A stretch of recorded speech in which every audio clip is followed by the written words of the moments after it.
divided is what keeps the oppressors in power. Everything we do is about building the unity of poor, working class, and oppressed people. And we build power by coming together and building real, deep unity and solidarity.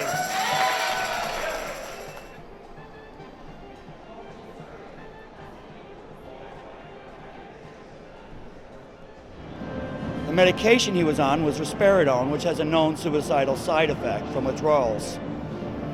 On April 9th, I'm in my kitchen, and I see Danny's post immediately after he posted it, saying that he decided this world wasn't for him, and that he had superglued his seatbelt shut, and that he decided death by drowning. He said goodbye to his 2 children, and drove his truck into the Mohawk River.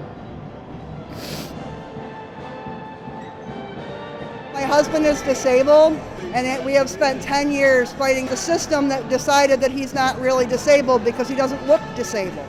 He's in the middle of a affordable housing crisis between paying all the bills and put food on a table to survive.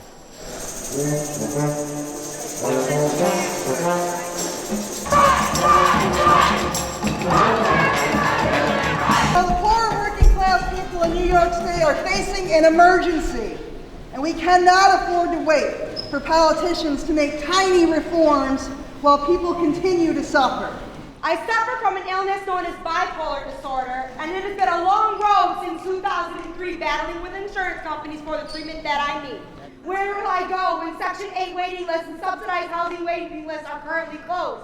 What will happen to me as a single mother and my 3 children? To have to decide whether I'm going to have a roof over my head or medication, the choice is simple. I need a roof over my head. I have lived in subsidized housing because that's all that I could afford. But unfortunately, the subsidized housing was not very safe.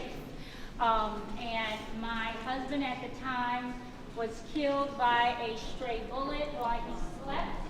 And I was 6 weeks pregnant with his namesake, Maurice, one of my sons I have here today.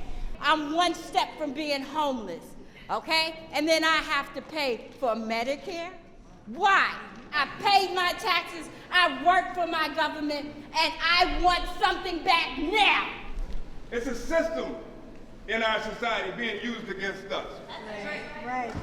Got their foot on our neck. I woke up this morning because last night I packed a shelter with close to 200 impoverished people. 200 poor people.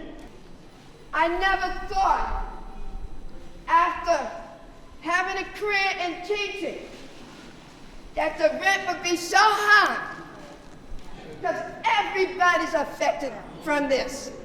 Forget about your pride and step up and fight. Fight. Healthcare is a human right. Fight. Housing is a human right. I'm proud, I'm gonna say it in front of all y'all, I'm a poor person.